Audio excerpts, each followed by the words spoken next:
Se você levantar a mão para adorar, é capaz de esbarrar na asa de algum anjo nesse lugar.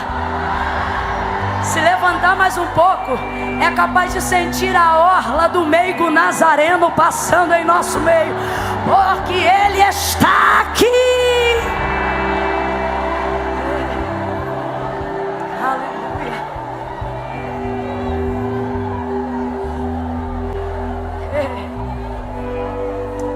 Lucas, capítulo 22.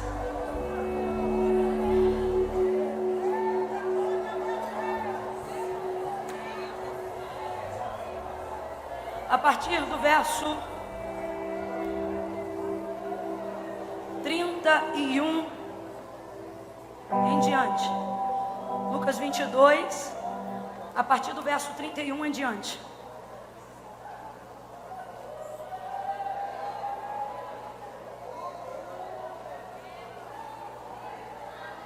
Diz assim o texto: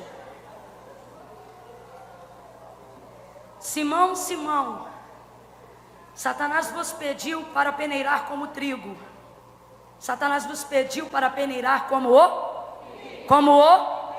mas eu roguei por ti ao Pai, para que não desfaleças a tua fé. Então, quando tu te converteres, fortalece os teus irmãos. Ao ouvir isso, respondeu-lhe Pedro: Senhor, estou pronto a ir contigo para a prisão e até a morte. Tornou Jesus a dizer: digo-te, Pedro, que não cantará hoje o galo antes que 3 vezes negues que me conhece. Somente até aqui, diga amém. Pela leitura do texto sagrado, se assente glorificando a Deus.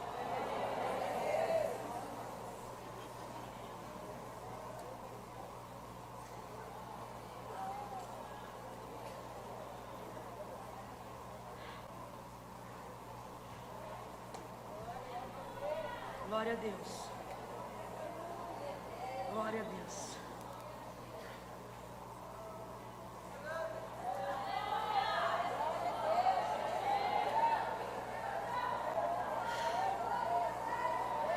Jesus acabou de realizar a celebração do que nós chamamos de última ceia. Distribuiu algumas palavras para que houvesse um discernimento, um esclarecimento do que estava acontecendo. Porque logo depois do ato de cear, houve uma discussão entre eles para saber quem era o maior. Jesus então entrega uma palavra dizendo: olha, aquele pois que desejar ser o maior no meu reino, deve servir o menor, porque foi isso que eu fiz com vocês. Estando entre vós, sou a autoridade máxima, e deveria eu ser servido de vós. Mas estando entre vós, não fui servido de vós, antes eu vos servi.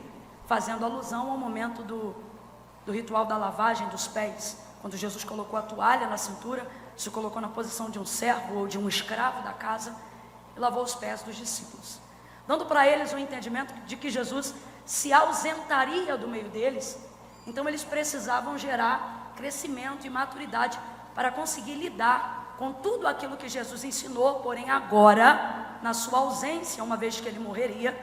E por mais que ao 3º dia ele ressuscitasse, você sabe que depois do período de quarentena, dos 40 dias, que Jesus peregrinou sobre a terra, vivendo assim o testemunho da sua ressurreição, ele subiu e foi assunto aos céus, Atos dos Apóstolos, capítulo 1, diante do olho nu dos que estavam presentes. Então a preocupação de Jesus, só para a gente entender, é que os discípulos estejam prontos para darem continuidade ao seu trabalho.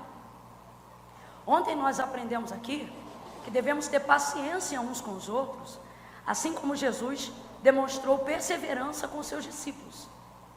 Nós ministramos ontem aqui que, segundo a linguagem de Augusto Cury, que é um cientista na área da mente, ele denominou João de bipolar, Pedro de sanguíneo, mas a despeito de todas as suas falhas, humanas ou não, ele termina esse ato de ceia, que havia posterior à ceia tido essa discussão, que eu acabei de relatar para vocês, dizendo para os seus discípulos: vós sois os que tendes permanecido comigo nas minhas tribulações. E assim como meu pai me confiou um reino, ele não disse: eu vou confiar outros discípulos melhores do que vocês. Ele não disse: eu vou dar para outro tipo de gente que não arruma tumulto depois da ceia. Eu vou dar para gente que não briga para saber quem vai ser o maior. Não, não, não. A despeito de tudo que já havia acontecido, a despeito de tudo que ele sabia que ainda aconteceria, como a negativa de Pedro diante do conhecimento de Jesus, ele não diz, eu vou tirar o reino de vocês. Não, ele diz, eu vou fazer vocês participantes.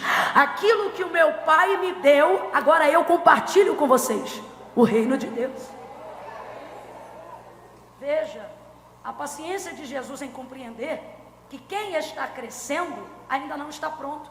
Porém, isso não limita a capacidade do seu crescimento.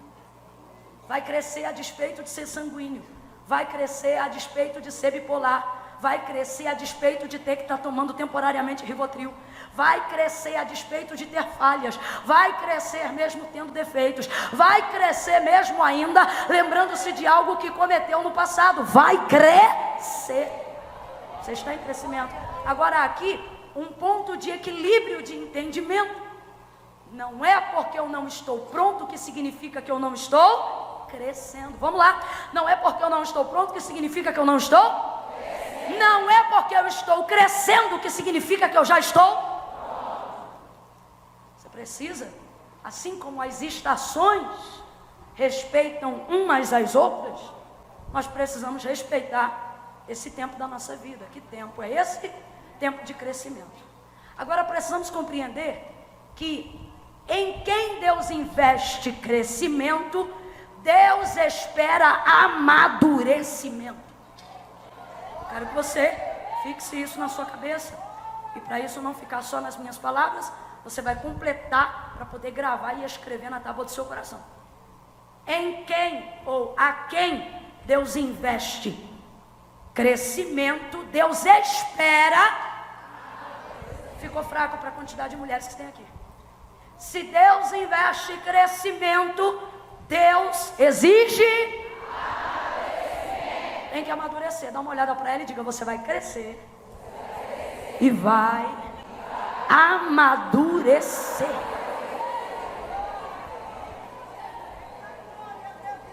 Você precisa entender que crescimento na Bíblia, ou ponto máximo de fase adulta na Bíblia, não é taxado ou aferido por estatura, por altura. Tem mãe aí que tem filho que é maior do que ela, mas se deixar sozinho queima o ovo. Não sabe fazer nem miojo. Tem estatura, tem crescimento, mas não tem. Isso aí. Por isso Paulo vai dizer, certa feita a uma das igrejas, que não adiantava eles terem crescimento se não tiverem amadurecimento. Por isso Paulo não ia mais se dirigir a eles como quem dá leite, mas agora ia começar a dar a eles pão, alimento sólido, para que eles aprendessem que o crescimento não para só porque você está crescendo. O ponto alto do crescimento não é a altura, mas é o amadurecimento, é tudo aquilo que você desenvolveu enquanto você crescia. Por isso não é bom queimar etapa durante o processo do crescimento. Tem gente que já está grande, mas não amadureceu. Golias era um homem experimentado, já havia atingido a sua fase adulta completa, mas foi derrotado por um Davi. Claro, primeiro porque foi em nome do Senhor, mas segundo, porque Davi ainda estava desenvolvendo suas habilidades no campo. O que foi que ele disse para o Saul? Eu já venci o urso, também já matei o leão, ou ao contrário. Ele estava em fase de crescimento. Certa feita meu esposo liberou uma palavra dessa e eu nunca mais esqueci. Ele disse, não tenha medo dos gigantes, porque eles podem ser enormes, mas você ainda está crescendo. A fase de Golias era o apogeu do tempo dos guerreiros, mas terminou no dia que encontrou Davi. E Davi ainda não era gigante, na verdade nunca nem foi, nem sua estatura, mas se tornou um grande homem, porque gerou e desenvolveu amadurecimento enquanto crescia. Mas precisamos ter equilíbrio. Ontem eu ministrei, eu estou pincelando porque eu quero todo mundo nivelado no mesmo prato da balança, e vocês são um campo só, não importa quantos setores tenham. Ministrei ontem que nós precisamos durante esse processo ter paciência com a gente mesmo, assim como Jesus tem paciência conosco. Não nos rejeitou pela maneira como nós estivéssemos, outrora, ou estamos agora, mas mesmo assim nos confiou o reino. Um reino sempiterno, um reino perfeito, um reino que não tem falhas, o seu reino. Mas permitiu a constituição de seu reino, usando instrumentos que falham e pessoas que são imperfeitas. Precisamos compreender que no momento de crescimento, nossas deficiências, nossas falhas, nossas crises existenciais, não são o nosso maior problema para nos mantermos afastados do reino de Deus e da vontade do Senhor. Conhecemos o versículo que diz: todos pecaram e destituídos foram da glória de Deus. Começamos então a desenvolver a ideia que a única coisa que afasta o homem de Deus é o pecado. O pecado pode até afastar o homem de Deus, mas só a hipocrisia o mantém longe. A humildade, a confissão, o arrependimento traz o homem de volta ao centro da vontade de Deus por intermédio da sua confissão. Ele alcança a misericórdia e continua crescendo no reino de Deus. Dá uma olhada para quem está do teu lado e diz: você vai continuar crescendo. Olhe para mim. Não é enquanto você pecar, é enquanto você se arrepender, você vai continuar crescendo. Então eu não posso pontuar que uma falha da minha vida execrou a vontade de Deus.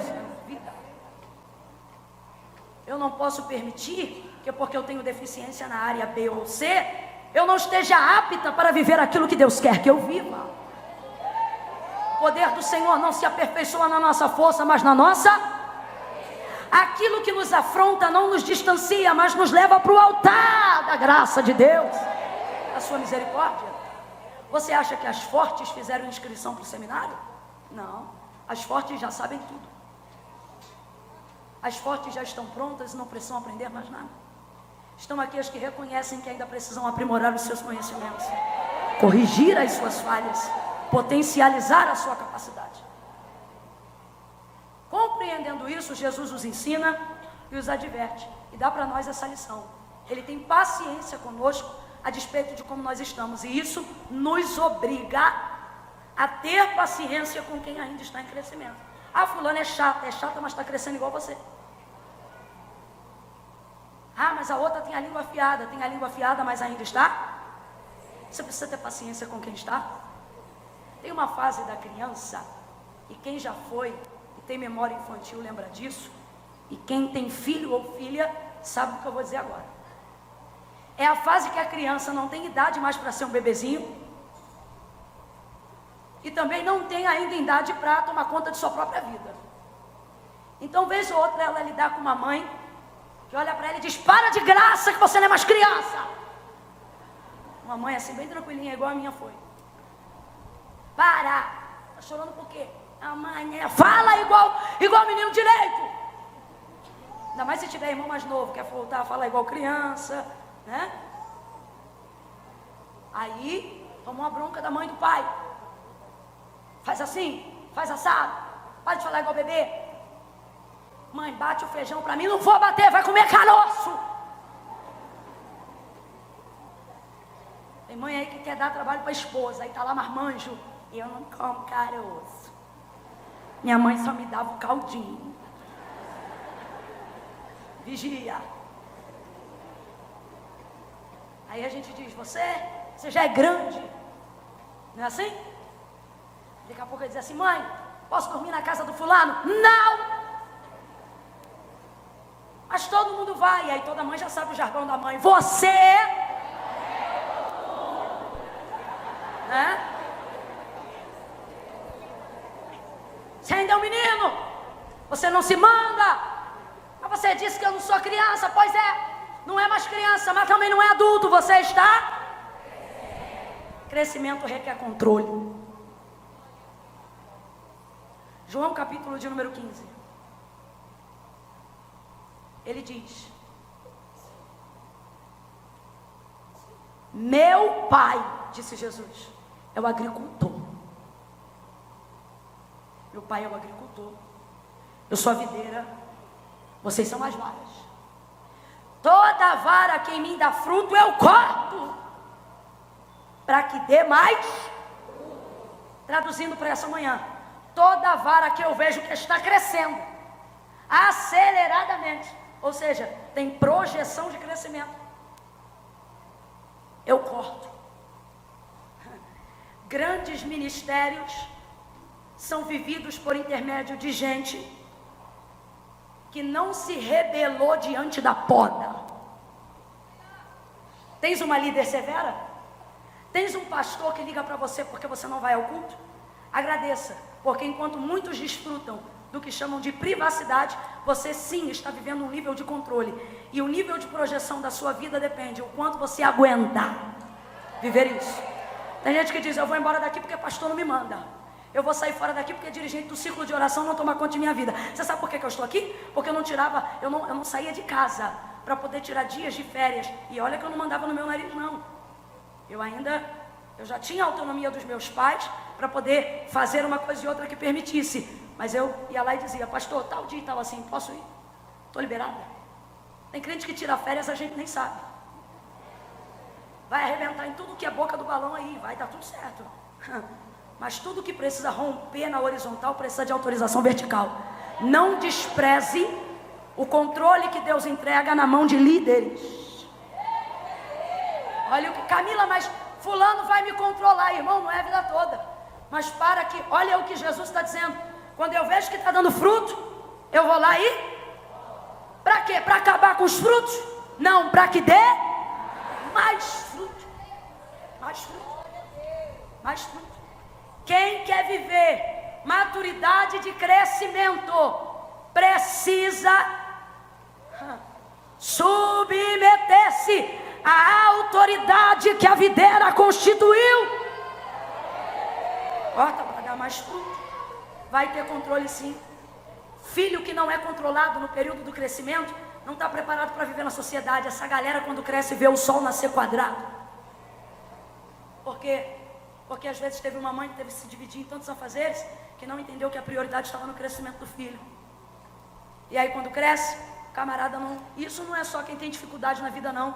Quantos filhos mimados, pais que sentem culpas pela ausência de ter que governar grandes empresas e querem compensar a sua culpa dentro de casa trazendo todo tipo de presente no Natal, dando permissividade para o filho. Pode ver, todo mundo que cresce com todo tipo de permissividade não é preparado para viver a fase adulta.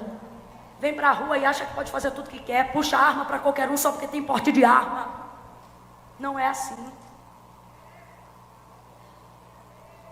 Salomão disse assim, traga a vara para perto do menino e a loucura o deixará. Que loucura? Loucura aqui é falta de juízo. Criança não tem? Mete língua na tomada. Quer botar a boca na hélice de ventilador. Corta a franja toda errado. Aí quando você olha para ela, olha como é que eu vou te mostrar que é loucura. Você olha para ela e diz assim, menina, por que você fez isso? Eu não sei, eu não sei. Sim ou não? Sim ou não? Minha gana era passar o batom de minha mãe, pegar o giz de cera da escola, fazer um coração na parede branca da sala e dar um beijo no centro.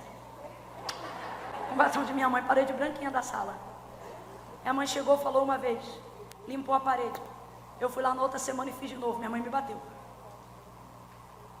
Terceira semana, sabia que eu ia apanhar de novo, mas quando eu vi eu já tinha. E ela dizia, você não sabe que vai apanhar porque faz. E eu me lembro de eu dizendo, eu não sei, eu não consigo. E ela me disciplinava da mesma maneira.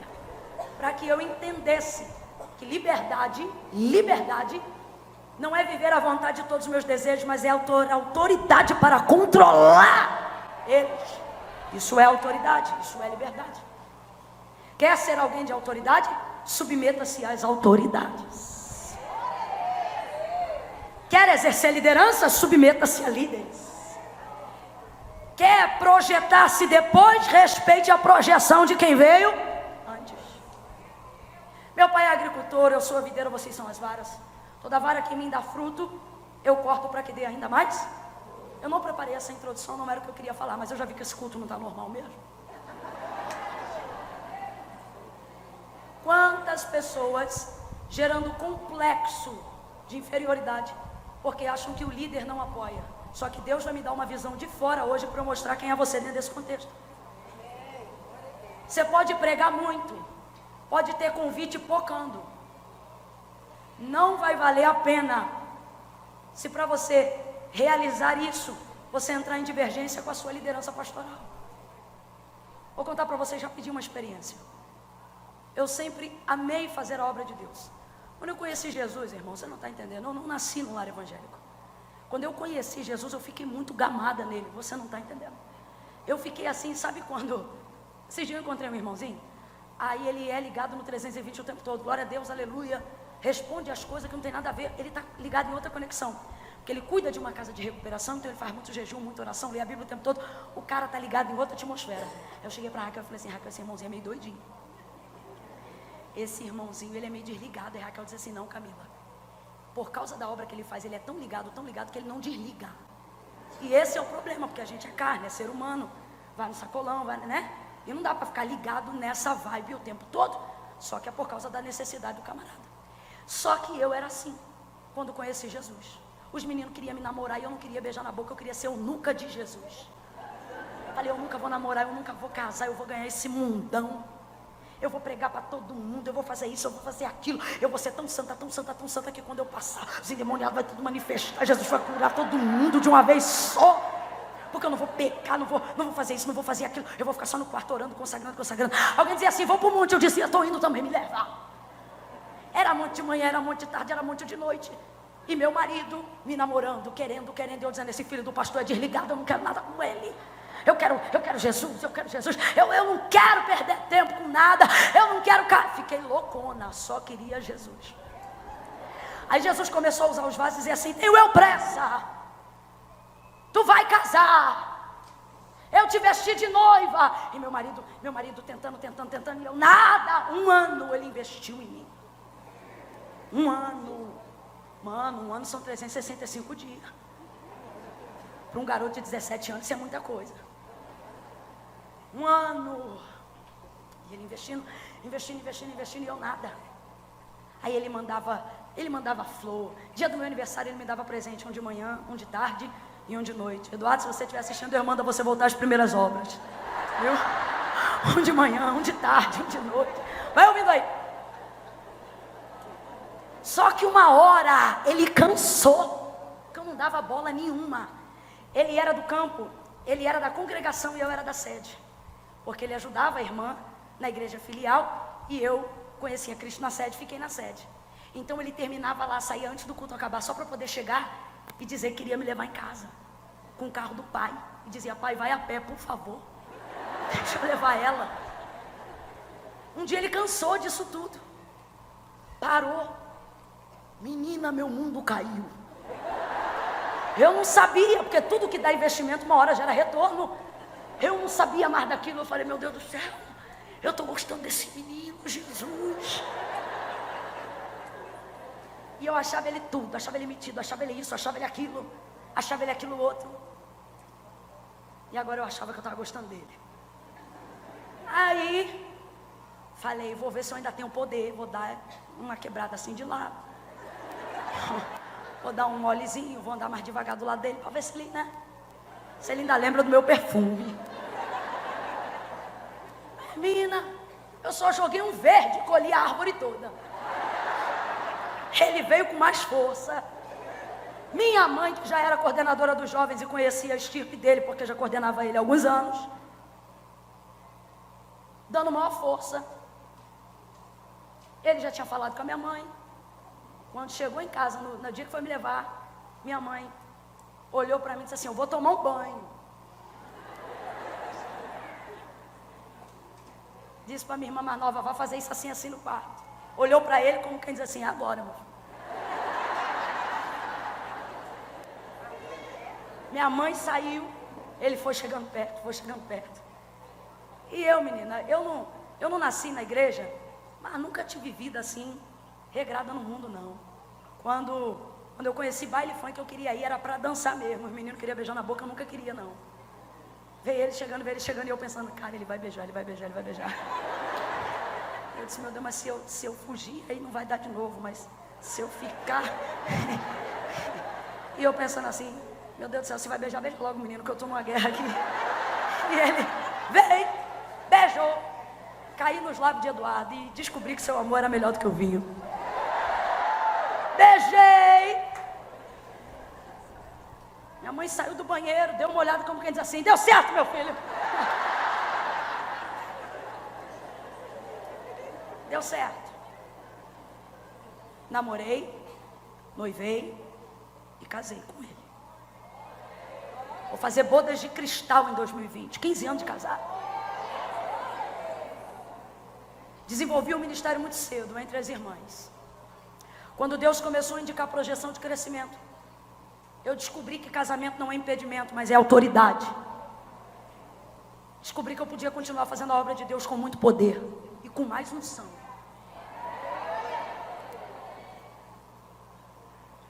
Começaram a vir os convites e eu comecei a atender, mesmo trabalhando, comecei a atender. Aí um dia veio o meu primeiro convite para viajar de avião para fora do estado. Só que a pessoa disse assim para mim: porque só dá para vir você. E eu queria saber de nada, meu irmão, não tinha medo de nada, não tenho até hoje. Falei: vou-me embora, eu vou ganhar esse mundo, eu vou pregar até para Mico-Leão Dourado, na Amazônia. Fui-me embora. Preguei, foi lindão, congressão, catedral. Jesus salvou um monte de gente. Voltei como pipocando, agora vai. Né? Aí meu pastor chegou para mim e disse assim: Camila, tu viajou, né? Aí eu: você ouviu? Foi lindo. Ele é mesmo? Como é que foi? Jesus salvou, Jesus fez assim, fez assado. E tu pregou o quê? Preguei isso, preguei aquilo. Ele falou assim: no final do culto a gente conversa. Irmão, já me arrebatou o espírito, porque ele não é de conversa. Puxou uma cadeirinha no púlpito, nunca mais esqueço, igreja em obra, não tinha gabinete. Disse assim: senta aqui, minha filha. Aí eu já fui indo. Sentei na cadeira. Ele olhou dentro dos meus olhos e me disse assim: isso aqui é minha experiência, tá, gente? Pessoal. Nunca mais. Foi minha primeira viagem para fora do estado. Nunca mais. Eu falei: meu mundo caiu. Meu ministério nem começou e acabou. Esse homem acabou com o meu ministério. Ele olhou para mim e disse assim: nunca mais. Porque eu era uma menina, gente. Sabe o que é uma menina? Uma menina. Nunca mais. Eu tinha 18 anos. Nunca mais. Escute. Você sairá daqui para atender qualquer convite que for, sem ter uma irmã do seu lado. Você está me ouvindo? Falei: não posso me comprometer, porque crente tem palavra: se eu disser que é nunca mais mesmo. Aí eu olhei para ele e disse assim: mas pastor, se eu fizer isso, aí que acabou, porque ninguém me conhece. Ninguém sabe quem é que vai bancar uma passagem para o pregador e para um acompanhante. Pastor, irmão, estou falando de uma época que não tem mídia social, não tem nada disso, nem o falecido Orkut existia. E ele disse assim: você está me ouvindo? Nunca mais. Você é uma menina. Se te acontece isso, te acontece aquilo. Aí ele veio podando. Ele disse: como é que estão os seus compromissos no Rio de Janeiro? Aí eu também vou sozinha. Nunca mais. Você está me ouvindo? Mas ele é controlado. Eu é que estou dando ênfase porque ele é grande. Nunca mais.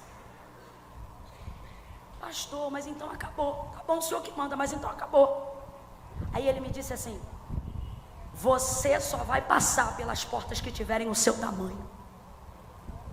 Sabe o que ele estava dizendo? Viva a altura do seu chamado e Deus vai honrar. Me obedeça e Deus vai honrar. Sabe como é que meu crescimento começou? Com uma poda. Está entendendo? Eu não sei porquê, irmãos, eu não planejei dizer nada disso aqui. Mas Deus está dizendo: quem aguenta a poda vai ter o galho robustecido para aguentar o peso do fruto. Agora, deixe um galho crescer. E não precisa ser um fera na agricultura para entender o que eu vou falar, não. Com uma plantinha em casa, você já viu isso. Deixa um galho crescer direto. Mesmo que ela dê flor, mesmo que ele dê fruto, ele vai dar, mas vai ficando raquítico. Porque é pouca estrutura para gerar muita coisa. Vai cortando. Quem já cortou o que a gente chama de pingo de ouro? A gente vai cortando aquilo, vai ficando mais robusto, mais cheio, né? Mais fortalecido. E aí ele vai aguentando, vai tendo capacidade de aguentar o fruto. Deus está dizendo, você quer fruto, aguenta a poda. Quer crescimento, aguenta a poda. Dá uma olhadinha para quem está do teu lado aí agora. Tipifica essa tesoura e diz assim para ela, vai ter muito fruto. Mas primeiro, olha para ele e diz, vai ter muita poda. Vai ter muita poda. Deus vai podar para você crescer, para você ter estrutura, para você não sucumbir debaixo do chamado, não sucumbir debaixo da unção, não sucumbir debaixo do status, não sucumbir debaixo do prestígio, não sucumbir debaixo das ofertas, não sucumbir debaixo de fotos de cartaz, não sucumbir debaixo de expectativa que os outros vão colocar em você. Deus está dizendo, você vai, mas vai forte, vai pronta, vai preparada, vai sabendo que esse crescimento desenvolveu em você amadurecimento. Isso te prepara. Eles estão crescendo, os discípulos estão crescendo, mas ainda não amadureceram. Lembra que eu disse que a discussão foi logo depois da ceia? Quem lembra, diga amém. Para ter discussão, mais de um tem que falar, sim ou não? O texto diz que foi forte discussão. Veia do pescoço levantou, o rosto de alguém ficou vermelho, alguém falou mais alto. O texto diz, e houve entre eles forte discussão. Começaram a discutir. Se começaram a discutir entre eles, todo mundo discutiu, sim ou não? Mas Jesus termina a discussão, vira para Pedro e diz assim, Simão, Simão, quem tu acha que começou essa briga? Quem começa a briga é sanguíneo, meu irmão. E Pedro é sanguíneo. Engraçado porque o nome Simão, obviamente você sabe é o nome de Pedro, mas o próprio Jesus fez questão, desde o dia em que o chamou da beira da praia, de não mais insistir em chamá-lo de Simão, somente chamá-lo de Pedro. Tu és Pedro, sobre esta pedra edificarei a minha igreja, e as portas do inferno não prevalecerão contra ela.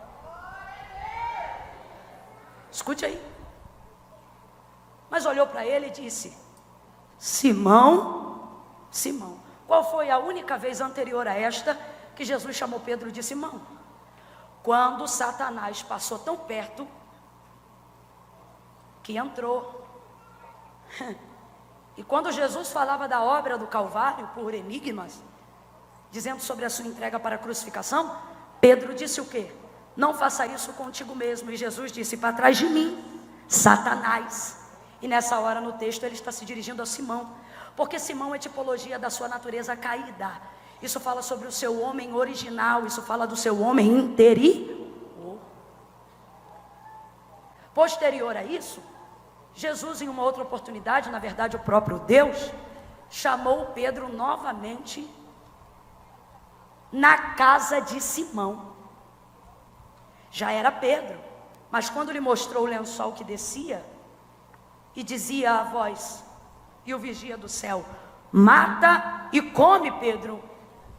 Ele dizia, eu não posso comer coisa imunda, e a voz lhe repetiu pela segunda vez, mata e come, Pedro. E a voz lhe repetiu pela terceira vez, mata e come, Pedro. E ele diz, eu não posso comer coisa imunda. E ele diz, como você tem coragem de chamar de imundo aquilo que eu santifiquei? Porque se ele está dizendo, mata e come, o lençol veio do céu, Deus está dizendo que já está pronto para ser absorvido. Mas como a lei estava intrínseca no caráter de Pedro, não teve ele coragem de fazer isso. Camila, onde isso tudo aconteceu? Em cima do telhado da casa de um homem chamado Simão, o curtidor. Deus estava acessando, ainda mesmo depois do seu apostolado, coisas no interior de Pedro. Vai ouvindo aí. Está claro que Pedro estava mais envolvido do que os outros dentro dessa discussão. Quando vai terminando a discussão, Jesus vira somente para Simão, somente para Pedro, e diz para ele, Simão, Simão, Satanás te pediu para peneirar como trigo, mas eu roguei ao Pai por ti, para que não desfaleças a tua fé. Então quando tu te converteres, fortalece os teus irmãos. Simão, Simão, vai vir um Pedro tremendo, mas antes de Deus levantar esse Pedrão, ele vai ter que acessar aquele Simão. Porque esse Simão ainda discute, este Simão ainda vacila, este Simão ainda pisa na bola, este Simão ainda vai negar 3 vezes, este Simão ainda vai cortar a orelha de Malco, este Simão é um Pedro, mas ele ainda tem muito de Simão. E Satanás não se relaciona com Pedro, Satanás se relaciona com Simão, natureza caída de Pedro, homem original de Pedro. Quando o Senhor chama ele por esse nome, está tocando nas suas origens. Camila, você não está viajando na maionese? Não estou não. Quando Deus quer levantar um Israel, Ele toca profundamente em Jacó. Às vezes temos vergonha de quem somos, porque não temos alegria em saber que somos quem somos, falhos. Só que o Senhor está dizendo, a única maneira de você desfrutar do que você será é não ocultando de mim quem você é agora. Deus está dizendo para alguém aqui, deixe-me acessar sua origem. Deixe-me acessar as áreas em estado de putrefação da sua alma. Deixe-me acessar as áreas que você sente inveja. Deixe-me acessar as suas áreas de ira. Deixe-me acessar as suas facetas iracunda. Deixe-me acessar os seus rompantes de soberba. Quer ver um Pedro maduro? Deixe o Simão dele em exposição. Deus toca em Simão, repreende a Simão, para que Pedro pudesse aflorar. Simão, Simão, Satanás te pediu para peneirar como trigo. Como o? Calma que você já vai almoçar. Como o? Mas eu roguei ao Pai por ti, para que não desfaleças a tua fé. Sabe o que o Senhor está dizendo para Pedro? Pedro, você é trigo. E o que é trigo? Trigo, diz a parábola de Mateus, que é a boa semente que o Senhor semeou no campo. Deixa eu ver se é Mateus mesmo. É Mateus capítulo de número 13. A parábola diz que o semeador saiu a semear e semeou a boa semente. A boa semente é o trigo. Completa aí, por favor. A boa semente é o? A boa semente é o? Semeou a boa semente. Só que eles dormiram durante a noite, haja visto um dia inteiro de trabalho. Aí o inimigo veio e semeou outra semente, a semente do joio. Quando foi no outro dia pela manhã, eles perceberam que o joio e o trigo estavam crescendo juntos. Foram até o Senhor da terra, bateram na porta de sua casa. Senhor, que semente é essa que tu nos deu a semear? Ora, eu vos dei a boa semente, que é o? Mas então como é que o joio está crescendo no meio do trigo? Aí o Senhor disse, esta semente quem semeou foi o inimigo. Aí os servos, preocupados com a terra e com a colheita, vão dizer assim, Senhor, tu queres que nós vamos lá agora e arranquemos o joio do meio do trigo? E há um ponto de exclamação na frase da parábola, e o Senhor diz assim, não! Qual é a palavra do Senhor? Não toque no joio, não arranque o joio, porque há de ser que porque ambos estão na fase do crescimento, complete aí, ambos estão na fase do? Ambos estão na fase do? Abre um parênteses para entender porque isso irrita o trigo. O quê? Perceber que está semeado antes do joio, perceber que foi plantado antes do joio e ver que o joio está alcançando estatura igual, mesmo sendo plantado depois. Como é que pode isso? Porque um cresce gerando semente, o trigo, o outro cresce vazio, o joio. Então crescer vazio, cresce mais rápido. Crescer sem pastor, cresce mais rápido. Crescer sem escola dominical, cresce mais rápido. Camila, como assim cresce mais rápido? Cresce, meu irmão. Atende todos os convites, não precisa dizer não para ninguém. Crescer sem base familiar, cresce rápido. Não tem submissão marital, não passeia com os filhos, não tem vida familiar, cresce rápido. Você quer ver uma empresa crescer rápido? É só ela atropelar todos os conceitos de moralidade que ela vai crescer rápido. Porque cresce vazio. O trigo não. O trigo tem que recompensar o semeador, ele tem que trazer a boa semente. Então, para cada espiga de trigo, no mínimo, você tem 30 sementes de trigo. Por isso, na ordem da multiplicação, a gente diz que o Senhor vai honrar até 30, 60 e até 100 por um. Ele está falando da semente do trigo. A semente do trigo, ela é tão nobre, tão nobre, tão nobre, que ela tem o poder de fazer você ter um retorno de até 100 vezes mais em cima do investimento. Se uma semente de trigo der pouco, se ela não der nada, ela vai dar no mínimo 30 caroços, 30 grãos na espiga. Se não der nada, vai dar 30. Só que quando eles veem o joio crescendo no meio do trigo, eles ficam revoltados. Senhor, nós vamos arrancar o joio. E o Senhor diz, não toca neles, porque ambos estão na fase do... E qual é o problema deles estarem na fase do crescimento? O problema é que na fase do crescimento, trigo e joio são exatamente... Ele dizia, há de ser que vocês não vão saber a diferença, porque o fruto ainda não pesou sobre a semente. E aí vocês podem arrancar um trigo, pensando que é um joio. Mas Senhor, presta atenção, e se a gente cuidar da terra direitinho? Rapaz, o pessoal aqui é violento, né? A gente cita o versículo, já está lá, não dá nem para pregar heresia. É violento. Ainda bem que a gente está na Bíblia. Senhor, e se eu arrancar 1000 feixes de joio, e no meio de 1000 feixes de joio, eu só perder um galinho de trigo? A resposta ainda seria não. Por que não? Porque 1000 feixes de joio não valem nada. Mas um galinho de trigo vale no mínimo 30, no máximo 100. Então o prejuízo continuaria sendo do Senhor da terra. Então ele disse, não toca. Primeira verdade, você tem que desmistificar a ideia de que do lado de joio, trigo não cresce. Camila, por que você está dizendo isso? Porque tem gente querendo ser o profeta da verdade, explanar o pecado de todo mundo, fazer gabinete pastoral toda semana, porque está sabendo que o joio está do lado, está sabendo que o joio está no ministério, está sabendo que o joio está perto, está sabendo disso, está sabendo daquilo, e o Senhor está dizendo, não te mete com o joio. Porque você tem que entender que a despeito de joio, o trigo cresce. A despeito de joio, o trigo continua crescendo. E joio não atrapalha em nada o crescimento do trigo. Mas está na minha terra, mas está do lado da minha semente. Mas a terra é do Senhor, e você vai crescer. E o joio próximo a você não é relevante em nada. Não vai arrancar. Não se mete com o joio. Olha para alguém e diz, não se mete com o joio. Está fraco, diga, não se mete com o joio. Ai, porque hoje eu vou entrar lá na internet e vou ver porque que o joio não foi no seminário. Deixa o joio. Deus disse para mim quando eu li esse texto pela primeira vez, eu não quero o meu povo, eu não quero os meus servos preocupados com o joio, eu quero eles ocupados com o trigo. Não vai arrancar nada, vai deixar tudo no lugar. Sabe por quê? Terceiro motivo, porque eu fui chamada para servir ao Senhor da terra. O agricultor, o dono da semente, ele disse que a semente chamada joio, quem plantou foi o inimigo. Comigo, gente, a semente do joio, quem plantou foi o? Foi o? Então quer dizer que o inimigo planta e eu que colho? Deus está dizendo, até quando na minha terra você vai trabalhar para Satanás? Camila, eu não entendi, vai entender que eu vou falar rasgado.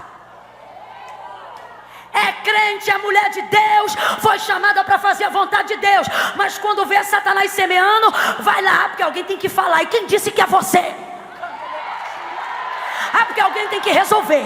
Ah, porque se eu não falar, ninguém fala. Ah, porque se eu não fizer, ninguém faz. Filha, você é serva, o dono da obra está vendo tudo. O dono da obra sabe de tudo. Coisa linda é gente que sabe o seu lugar. A palavra do Senhor é não.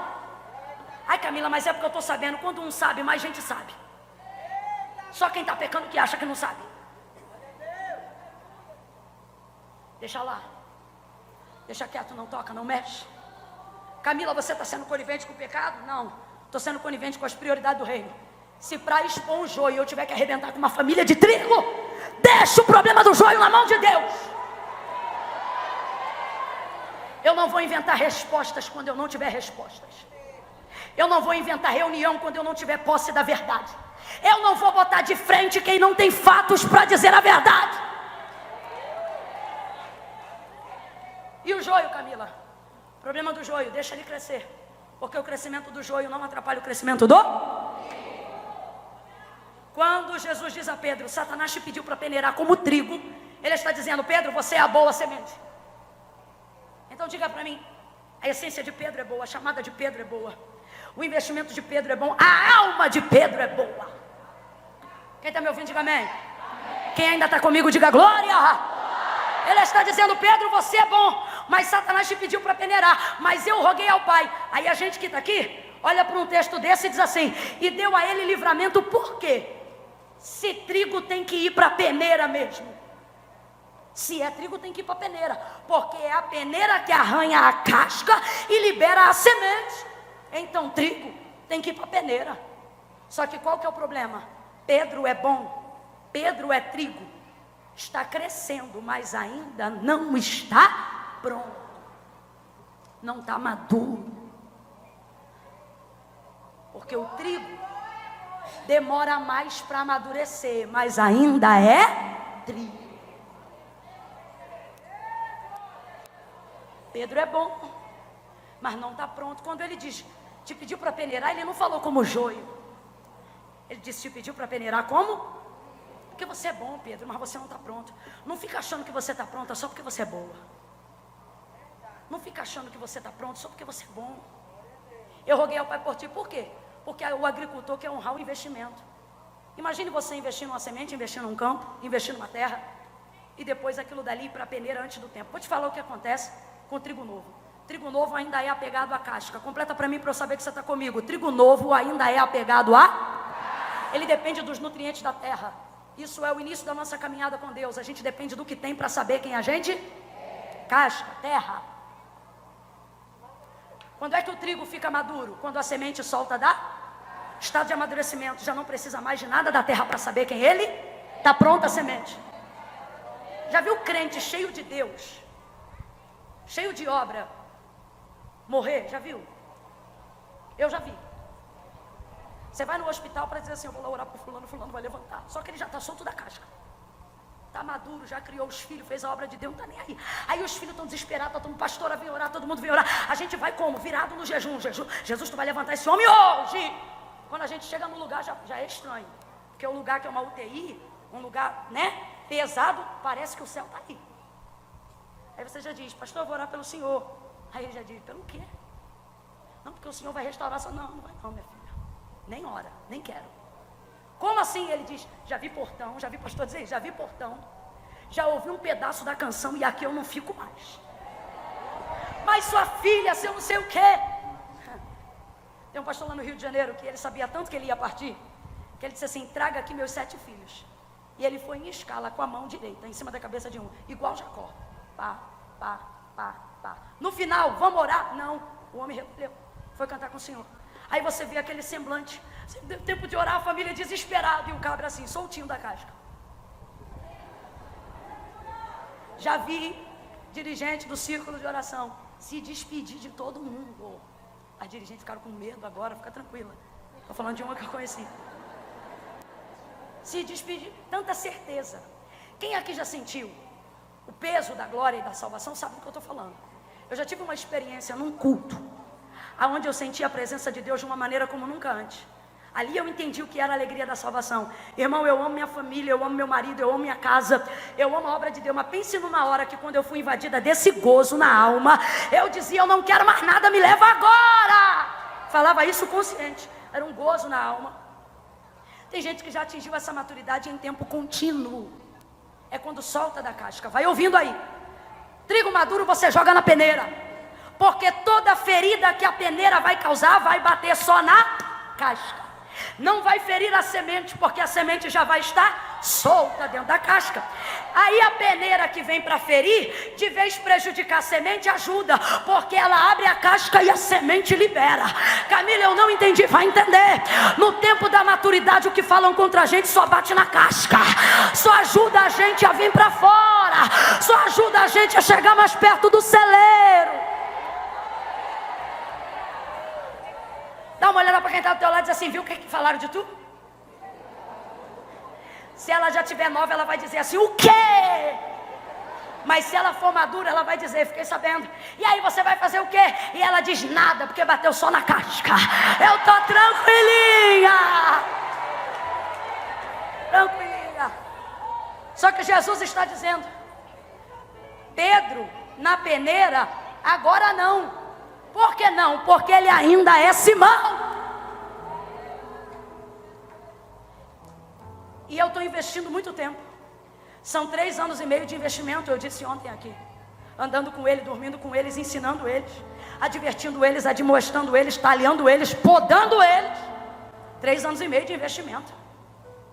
Sabe o que Jesus está dizendo quando roga ao Pai? Ele não está dizendo: Pai, eu sei que tu ama Pedro. Ele está dizendo: Pai, eu sei que tu me ama. Por causa disso eu te peço, guarda Pedro, não deixa ele cair nessa tentação não. Por quê? Porque tudo que eu investi nele vai cair junto com ele. Ele nega Jesus 3 vezes, sabe por quê? Porque está crescendo, mas ainda não está pronto. É grande, mas ainda não é maduro. Olha como é que não é maduro. A tipologia toda da mensagem é para Jesus dizer: Pedro, você não está pronto. O que ele deveria dizer? Amém, Senhor, obrigado por ter intercedido por mim, obrigado pela sua misericórdia. Mas não, ele abre a boca e diz: estou pronto para ir contigo até a prisão e a morte. Sabe por quê? Porque normalmente quem não está pronto diz que está pronto, e quem está pronto diz: não, não estou pronto. Tem noção da responsabilidade. Pedro ainda não estava pronto e disse: estou pronto.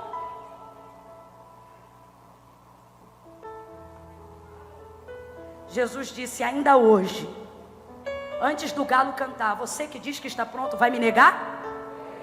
Agora deixa ele falar uma coisa. Pegue essa listinha mental que você fez agora, selecionando quem é joio e quem é trigo, achando que você pode separar quem é o quê, e comece a rasgar. Por quê? Porque Pedro, se você olhasse ele cortando a orelha de Malco, você ia dizer: isso só pode ser joio. Porque na fase do crescimento, trigo e joio são exatamente. Então pega essa listinha que eu estou pregando e você está dizendo: fulano é joio, ciclano é joio, Beltrano é joio. E o Senhor está dizendo: risca tudo, porque aonde você escreveu joio, trigo novo, trigo novo, trigo novo, trigo novo, trigo novo, trigo novo, é trigo novo. Esse marido é trigo novo. Esse filho, Camila, Deus disse que meu filho vai ser doutor, mas o boletim dele só tem nota vermelha. Eu vou tirar ele da escola. Não tira não, é trigo novo. Trigo novo dá trabalho, mas maduro dá resultado. Continue investindo. Olha para ela e diga: você é trigo. Grita para ela e diga: você é trigo. É trigo. Está crescendo, mas é trigo. Você falha, mas é trigo. Você erra, mas é trigo.